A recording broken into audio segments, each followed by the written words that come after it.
우리는 한 주간 TV 앞에서 슬픔과 분노의 한 주간을 보냈습니다. 그 내용은 세월호 사고 사건 때문이었습니다. 어제까지만 해도 476명 중에 구조가 174명 뿐이었고 사명자가 187명에 실종자가 115명이었습니다. 피담한 꽃들의 죽음 앞에 모든 국민들이 다 울었습니다. 어린아이들이 배 안에서 살려고 발버둥 치다가 찬바다 속에 사투를 벌이다가 그만 죽은 학생들이 되고 말았습니다. 우리는 말로 형용할 수 없는 엄청난 충격 속에 빠져보았습니다. 어린 자녀를 먼저 보내는 부모의 절규의 부르짖음은 우리의 가슴을 더 뜨겁고 아프게 만들어 주었습니다. 이제는 지켜보는 국민들까지 우울증에 걸려서 전문가의 상담이 필요하다고 하는 이야기들이 나오고 있습니다. 우리는 이런 아픔 앞에서 왜 이런 일이 일어날까라고 하는 가슴만 두드리며 아파하고 있습니다. 반면에 우리는 분노의 한 주간으로 보냈습니다. 선장과 선원 이 사람들의 무책임한 행동은 큰 참사를 일으키는 원인이 되었다고 말합니다.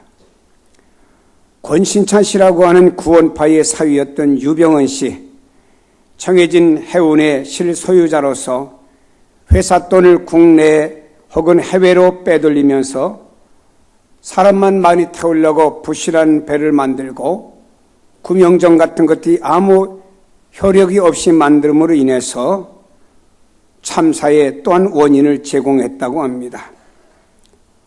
무리한 항해와 박봉으로 선장과 선원들은 관리하는 책에 있어서 좋은 사람들을 구하지도 못했고 이 사람들이 박봉으로 어떤 책임성도 약한 가운데 항해하고 있었던 것을 매스컴은 말합니다.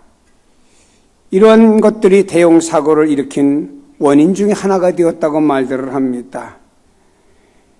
여기에 세월호에 관계됐던 모든 사람들, 과거에 한강에 띄웠던 세모, 이런 등등 모든 것은 구원파 2단에 속한 교인들이었고 오대양 사건에 32명의 사람을 죽음으로 몰아간 것도 역시 구원파와 관계가 있다고 하는 잘못된 신앙과 어른들의 잘못된 판단이 많은 아이들을 죽음으로 몰아갔다고 생각을 합니다.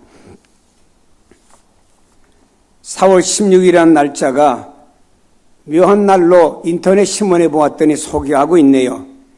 1912년 4월 16일에는 타이타닉호가 침몰이 되었고 1945년 4월 16일에는 고야의 침몰이 있었고 1994년 4월 16일에는 삼풍백화점이 붕괴되어 많은 사상자가 나왔고 2007년 4월 16일에는 버지니아 공대 총기 난사 사건으로 많은 아이들이 피해를 입었고요.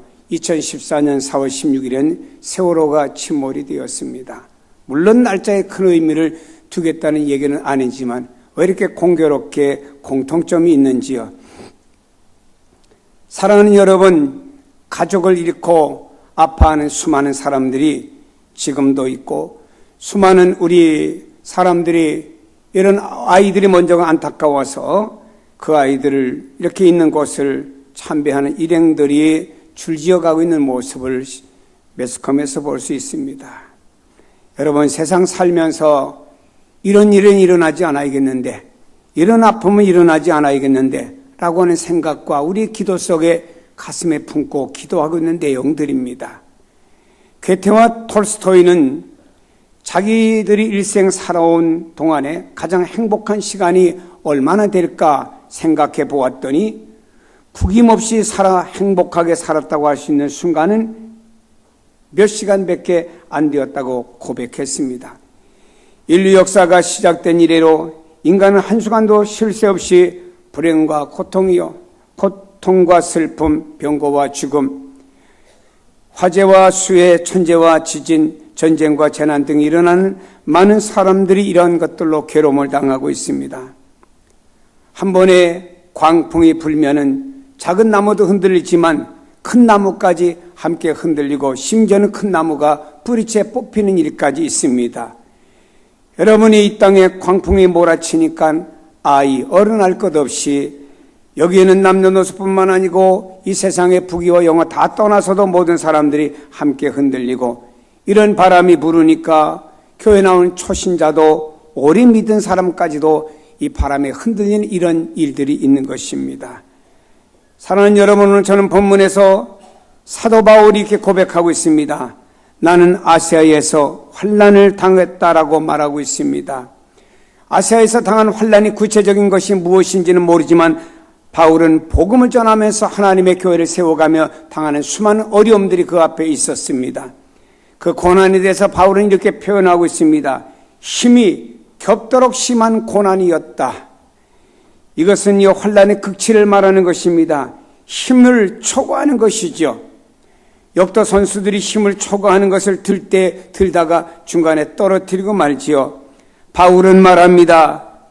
힘을 초과한 어떤 고난 환난이 자기에게 임한다라고 고백하고 있습니다. 또 그는 이렇게 고백합니다. 살 소망까지 끊어졌다고 말합니다. 더 이상의 내가 살 소망이 없다.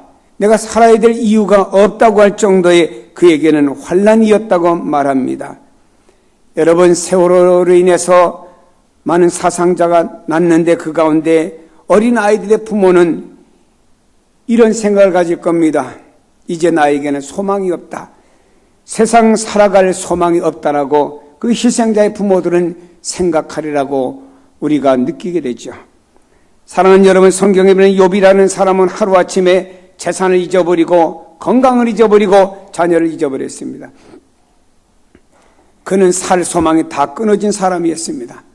그는 고백하기를 내가 이런 고통스러운 삶을 사는데 왜 어머니 뱃속에서 나왔던 거 하며 자기의 출생을 저주하리만큼 그에게는 힘든 삶이 이어졌다라고 하는 것입니다. 이스라엘 백성들이 홍해 앞에 있을 때 앞에는 홍해 바다였고 뒤에는 애국 군대가 추격해 옵니다. 그때 이스라엘 백성들은 모든 산 소망이 끊어졌고 자기들에게는 홍해 바다에 죽느냐 애국 군대 칼날에 죽느냐 양당간에 둘 하나만 남았다고 그들은 절망적인 이야기를 했습니다. 여기는 바울은 살 소망까지 끊어지며 고통과 어려움을 당하고 있었습니다. 사랑하는 여러분, 우리가 일생을 살면서 아무런 환난 없이 평생을 살면 얼마나 행복하겠습니까? 그것이 행복이고 이 땅에서 바라는 수많은 사람들의 동일한 소망이라고 생각할 것입니다. 그러나 우리가 살다 보면은 예기치 않았던 풍랑을 만나듯이 예기치 않았던 쓰나미를 만나듯이 예기치 않았던 어떤 환난으로 인해서 우리가 힘들고 어렵고 남모르는 고통 속에서 아파하는 수많은 사람들이 있다라고 하는 것입니다. 이것은 신불신 떠나서 믿는 사람들에게도 이런 환난의 모든 것들이 아픔으로 가져다 주는 경우가 있습니다.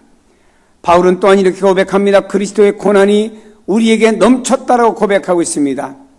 그리스도의 고난이 우리에게 넘쳤다고 하는 것은 바로 그리스도의 고난의 십자가가 우리의 모든 죄로부터 용서함을 받고 그 은혜가 우리에게 넘쳤다고 하는 고백입니다. 그렇다고 하면은 그리스도의 십자가를 믿는 사람들은 우리는 예수 그리스도가 연합하여 하나가 되었습니다.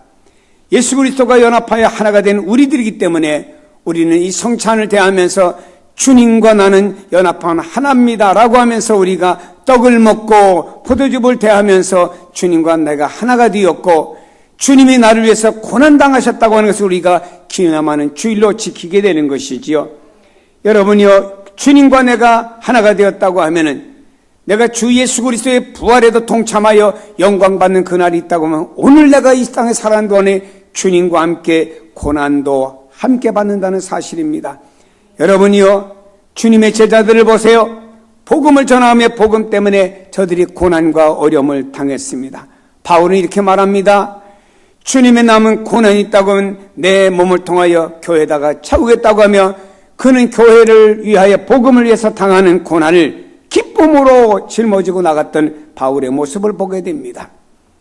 빌립보서 3장에 그는 고백하기를 내가 그리스도와 그 부활의 권능과 그 고난에 참여함을 알고자 하여 그의 죽으심을 본받아 예수님 부활에 내가 동참하기 위해서는 그의 죽으심을 본받아 나도 그 고난에 동참하겠다는 바울의 각오를 볼 수가 있습니다. 여러분, 우리가 그리스도의 영광에 동참하기를 원한다고 하면 그리스도의 고난에도 함께 동참해야 되는 것입니다. 이 땅에서 우리는 예수 그리스도를 믿고 험한 셋바 속에서 우리가 예수 믿는다고 세상이 우리를 박수 쳐주는 세상이 아니죠. 어떻게 보면 사탄은 세상이라는 방법을 통해서 우리를 신앙에서 끌어내리고 우리를 얼마나 힘들게 하는지 모릅니다. 이런 세상 속에서 우리가 예수 믿고 믿음 생활한다고는 쉽지는 않습니다. 여러 가지 고난과 제재되는 고통이 있습니다. 그리고 우리가 어떤 주님의 선한 일을 감당하기 위해서는 수많은 고난과 고통이 우리에게 다가오는 경우도 있다라고 하는 것입니다. 그러나 우리는요, 그리스도의 영광에 동참하기 위해서 이런 고난도 감수하고 함께 감당해야 된다고 성경은 말씀하고 있습니다. 여러분, 개인이 환난과 고난을 당합니다. 주님을 믿기 때문에 우리가 그 안에서 환난과 고난 당하는 일들이 있습니다. 이 땅에서 믿음으로 살고 의롭게 살고 바르게 살기 위해서 고난과 환난 당하는 경우도 있습니다. 때로는 우리가 환경적으로 애매하게 여러 가지 환난과 어려움을 당할 때 진정 나를 위로하고 나에게 도움을 주고 나의 소망이 어디 있을까라고 하면서 수많은 사람들이 탄식하는 사람들이 있다라고 하는 것입니다. 이런 가운데 모든 고난과 환난 가운데서 무엇이 위로가 되겠습니까? 여러분이요, 세월호로 인해서 어려움 당하는 부모들에게 얼마의 보상의 돈이 위로가 되겠습니까? 그 돈 가지고 아이들의 생명을 살 수가 있겠습니까?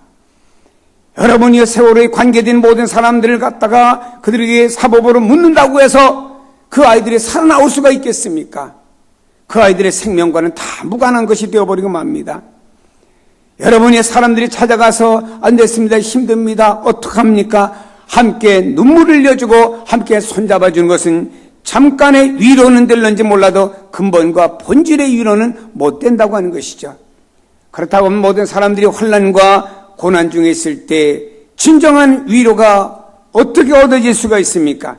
성경은 말씀합니다. 모든 위로의 하나님이라고 말씀합니다. 우리의 진정한 위로자는 오직 하나님뿐인 줄로 믿습니다.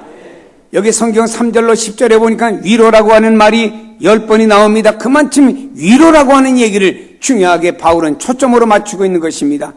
위로라고 하는 말은 곁에 부른다. 위로라고 하는 말은 초청한다라는 말입니다. 여러분이요, 주님이 우리를 위로하신다, 하나님이 우리를 위로해 주신다고 하는 말은 하나님은 나를 곁으로 불러주신다는 말이고 하나님 나를 초청해 준다라는 말씀이 되는 것입니다. 하나님이 여러분이 환난과 고난 당할 때 여러분을 곁으로 불러주십니다. 성경에 보니 스데반이라는 집사가 복음 전하다 순교당할 때 너무너무 힘듭니다. 말로 형용할 수 없는 고통과 아픔이 있습니다. 그때 우리 주님께서는 하나님 보좌 우편에 서 계시면서 우리식으로 말하면 팔을 동동동 구르면서 스데반아 하면서 그를 위로하고 격려했던 그런 우리 주님의 따사로운 모든 것들이 스데반은 그 주님을 바라보면서 천사의 얼굴하고 순교의 제물이 되었던 것이죠. 주님의 위로입니다. 여러분이 이 땅에 살다가 여러분 힘듭니다. 어렵니다. 환난당합니다. 소망이 없어. 난 인생의 끝이야. 더 이상 길이 안 보여. 반딧불 맞아도 내 앞에는 없어라고 낙심합니까? 그러지 마세요. 그렇게 환난당하고 고난당하는 여러분에게 우리를 위해서 십자가에 죽으신 예수 그리스도, 부활하신 예수 그리스도가 여러분 곁에 서 계신다고 하는 걸 보시고 믿음의 눈으로 한번 보세요. 주님이 내 곁에 서 계시면서 사랑하는 아들아 딸아, 너의 고난 내가 알고 너가 고난당하는 모든 곁에 내가 서 있다고 하는 주님을 영적인 눈으로 바라보시는 성도가 되시기를 바랍니다. 바울이라고 하는 사람은 복음을 전하고 하나님 일을 하다가 너무너무 힘들어서 지치고 지쳐서 그 밤에 하나님 앞에 엎드려 하나님 너무 힘듭니다. 인간의 힘과 내 가진 어떤 육체의 한계 가지고는 더 이상 안 됩니다라고 엎드려 기도하다가 그가 주님 앞에서 잠들 때 주님이 오셔서 그 밤에 바울의 어깨를 두드리며 바울아, 내가 당하는 고통과 고난을 내가 안다. 주님의 위로가 다음날 다시 일어나서 기쁨을 가지고 복음을 전하는 인류에서 매진해 나갈 수 있는 바울이 되었다라고 하는 것입니다. 성경에 보니 엘리야라고 하는 사람은 도망자가 되었습니다. 이세벨이라는 왕과 그를 죽이겠다고 하니까 그는 도망자가 되었습니다. 그리고 그리 시냇가에 가서 앉아서 하나님, 내가 우상을 숭배하는 저 여자의 손에 죽느니 차라리 하나님 내 목숨 거둬가 주세요 라고 기도하고 있습니다. 지치고 지친 엘리야, 고난 중에서 환난 중에서 더 이상 지쳐 길이 없다고 생각하는 엘리야에게 우리 하나님께서는요, 까마귀로 하여금 떡을 물어다가 그를 먹게 하시며 심신과 영적으로 지친 그를 위로해 주었다라고 하는 것입니다. 사랑하는 여러분, 여러분이 여러 가지로 지쳐 인생 사는데 힘들고 어려울지라도 우리에게는 위로자 주님이 계시고, 우리가 환난 당할 때 주님이 내 옆에 계시면서 나의 환난과 어려움 당한 걸 보고 있으면서 주님이 나의 응원자가 되어 주신다고 하는 것입니다. 아무개야, 내가 환난과 고난 당하지만 내가 너의 응원자가 되고 내 옆에서 응원해 주니까 힘내라, 믿음으로 힘내라고 주님께서 말씀하시면서 내가 너를 위해 고난 당해준 것을 기억하며 너도 그 고난에 동참하는 것이니까 나의 고난을 바라보며 너의 오늘의 고난을 딛고 일어서라고 주님이 말씀하시는 것 들으시는 영적인 귀가 열려지시고 그 주님의 모습을 볼 수 있는 영적인 눈이 열려지기를 축복합니다. 낙담한 상태에 있거나 환난 중에 있는 자를 격려하고 용기를 북돋아 줍니다. 하나님은 환난에 처한 당신의 백성을 찾아가서 안위와 소망을 주시며 기쁨과 평강을 주시고 환난에서 구원해 주시는 역사가 일어납니다. 성경은 말씀합니다. 위로하사라고 하는 말씀은 계속적인 안위를 나타내는 것입니다. 위로하사라고 하는 말은요, 한두 번 위로해 주는 것이 아닙니다. 누가 어려움 당하면 우리가 한두 번 찾아가서 당신 힘들구만, 어렵구만, 한두 번 말로 위로하고 어떤 우리가 도움을 통해서 한두 번 우리가 위로해 줄 수는 있습니다만 계속될 수는 없습니다. 그러나 여기 위로하사라는 말은 계속적인 안위를 나타낸다는 말은 우리 주님께서는 계속적으로 내가 나를 떠나지 아니하고 나를 안위하시고 세상 끝날까지 내가 너와 함께 해주겠다는 그 말씀, 우리 주 예수 그리스도를 통해서 이루어지는 줄로 믿습니다. 예수님께서 나인성이라는 성으로 들어가실 때 절망의 한 행렬을 만나게 되었습니다. 나인성 안에 사는 한 과부의 독자 외아들이 죽었습니다. 어머니는 그 아이 죽은 시체를 붙잡고 한없이 울었습니다. 울다 이제는 눈물도 다 말라버렸습니다. 더 이상 울 수도 없습니다. 이 독자를 장례 지내겠다고 나인성 밖으로 나오는데 예수님의 일행이 들어가다가 그 장례 일행을 만나게 되었습니다. 그 어머니는 이제 울 기운도 없습니다. 누구인가 부축받으면서 장례 행렬 뒤를 따라오는 그 처절한 어머니의 얼굴이 예수님의 얼굴과 마주치게 되었죠. 주님께서는 과부의 독자의 죽음을 불쌍히 여기며 슬피 우는 그 어머니에게 다가가서 주님을 말씀하셨습니다. 울지 말아라. 주님의 위로의 음성이었습니다. 여러분들이 땅에서 어떠한 슬픔과 어려움과 힘든 가운데 있을지라도 주님은 여러분 곁에 찾아가서 아무개야 울지 말아라. 아무개야 내가 내 옆에 있다라고 주님의 위로의 음성이 들려진다는 사실을 믿기를 바랍니다. 미국 시카고의 스패포드라고 하는 유명한 변호사이며 대학교 교수인 한 분이 있습니다. 이분의 가정은 아주 아름답습니다. 아리따운 아내가 있습니다. 사랑스러운 4딸이 있어요. 큰 자랑이었습니다. 저녁에 퇴근하면 이 교수님이며 변호사는 아내와 함께 그리고 딸들과 함께 사랑을 나누며 오손도손 사랑하는 너무너무 재미있고 아주 행복이 철철 넘치는 가정이었습니다.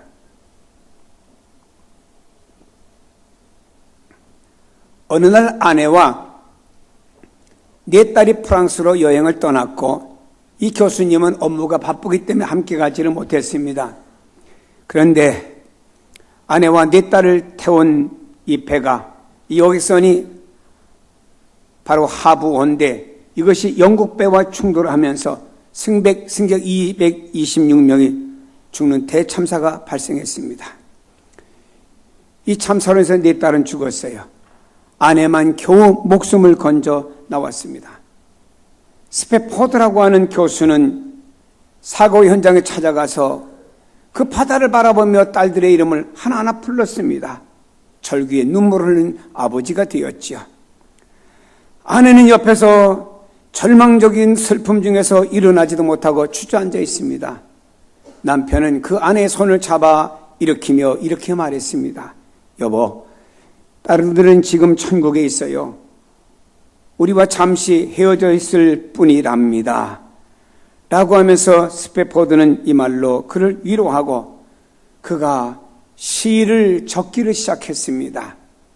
시를 적기 시작했지요. 내 평생 가는 길 순탄하여 늘 잔잔한 강 같든지 큰 풍파로 무섭고 어렵든지 나의 영혼 편하다. 내 영혼 평안해, 내 영혼 평안해, 평안해. 찬송가 413장을 스패포드라고 하는 사람이 그런 상황 속에서 지은 찬송 시가 되는 것입니다. 한번 불러볼까요? 다 같이. 413장이죠. 내 평생 가는 길 순탄하여 늘 잔잔한 강 같든지 큰 풍파로 무섭고 어렵든지 나의 영혼 편안해, 편안해. 내 영혼 편안해, 내 영혼 평안해 라는 찬양이죠.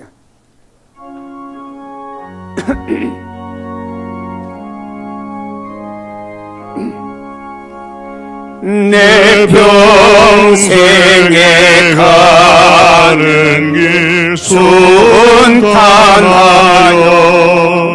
늘 잔잔한 강 같든지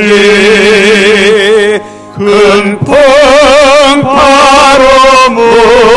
무섭고 어렵든지 나의 영혼은 늘 편하다. 내 영혼 평안해. 내 영혼 평안해.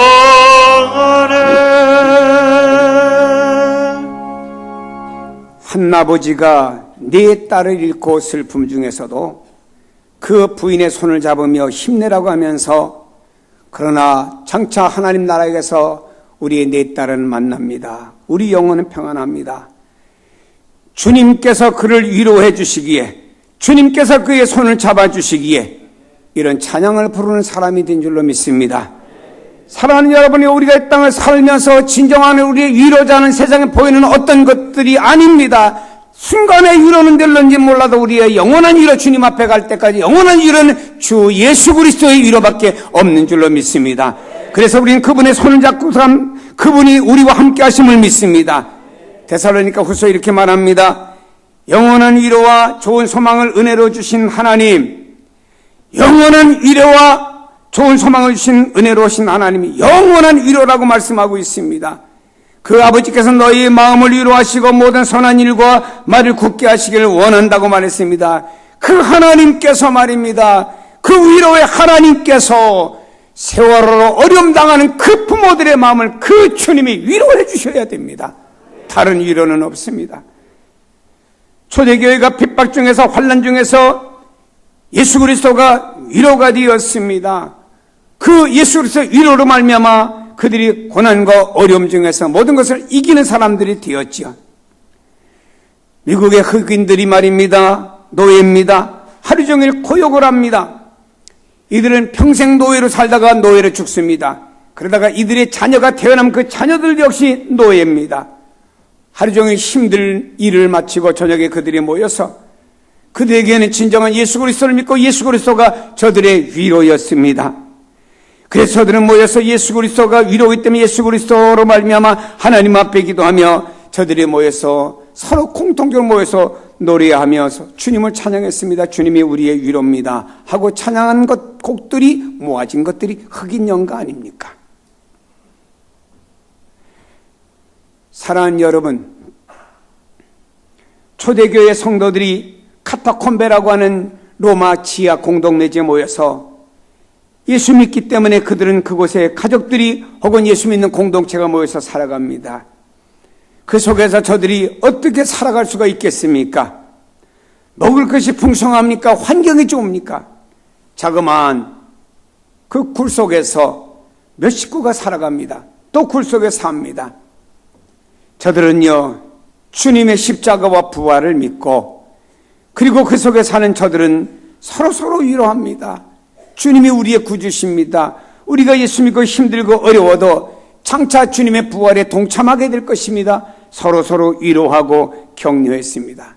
사랑하는 성도 여러분요, 우리 예수 그리스도를 믿고 믿음 안에 살아가는 우리들은 서로 위로하고 서로 격려하고 서로 힘을 주고 살아가십시다. 우리는 서로 누군가를 허는 사람이 되어서는 안 됩니다.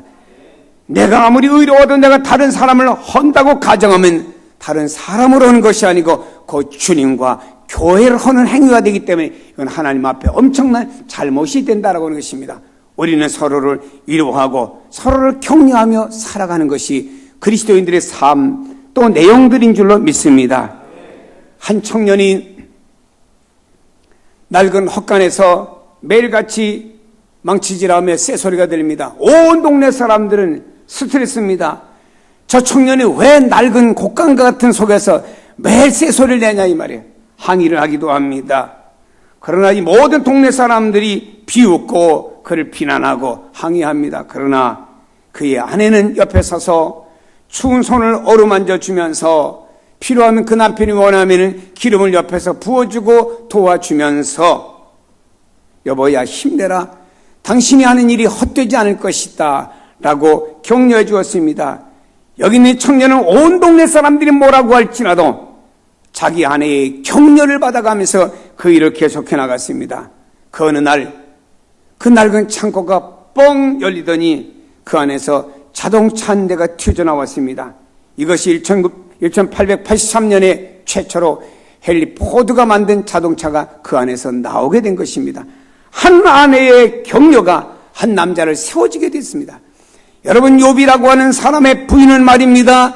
당신이 이렇게 사느니 차라리 죽어 하면 옆에서 부채질했지만 한 청년의 아내는 그러지 않았습니다. 허무맹랑한 것 같지만 당신이 아는 일 옳은 일이야. 옆에 격려하고 도와준 결과 위대한 일을 창조하는 사람이 되지 않았습니까? 사랑하는 여러분이요, 우리 주변에 힘들게 어렵게 살아가는 사람들이 많습니다. 세상에는 풍파 속에서 요즘 이 시대가 얼마나 힘듭니까? 삶의 생존의 그리고 인간관계 속에 힘든 내용들이 많습니다. 이런 속에 살아가는 그들을 우리가 서로 나가서 위로하고 격려하고 소망을 주는 이런 부활의 신앙을 가진 성도가 되기를 바랍니다. 성도 여러분, 우리는 고난을 통해서 오직 오늘 말씀과 같이 하나님만을 의지하게 됩니다. 바울은 아시아에서 힘이 지나도록 고통과 고난을 받았지만 심지어는 살 소망까지 끊어졌다고 말했지만 이 고난 속에서 나와 세상을 의지할 것이 아니야, 나는 하나님만 의지해야 되라고 오직 하나님만을 의지하도록 만들어진 자신의 고난이었다고 고백하고 있습니다.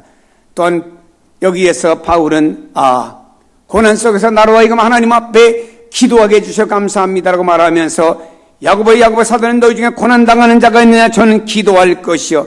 성도들은 고난을 통해서 기도의 줄을 붙잡게 만들고 그 기도의 줄은 더 하나님 앞에 가까이 나가며 나의 영적인 눈이 열려지도록 만들며 고난의 오늘의 이유가 무엇인가를 알고 딛고 나가는 성도로 만들어주는 것입니다. 사랑하는 여러분이요, 성경 말합니다. 내 의에 하나님이여 내가 부를 때 응답하소서. 곤란 중에 나를 너그럽게 하셨사오니 내게 은혜를 베푸사 나의 기도를 들어주소서라고 고백하고 있습니다. 힘든 세대에 살아갑니다. 또 우리 주변에 힘든 사건과 어려움들이 많이 일어납니다. 서로 위로해주며 힘차게 나그네 인생길을 함께 잘 살아가시기를 축복합니다. 기도하십니다.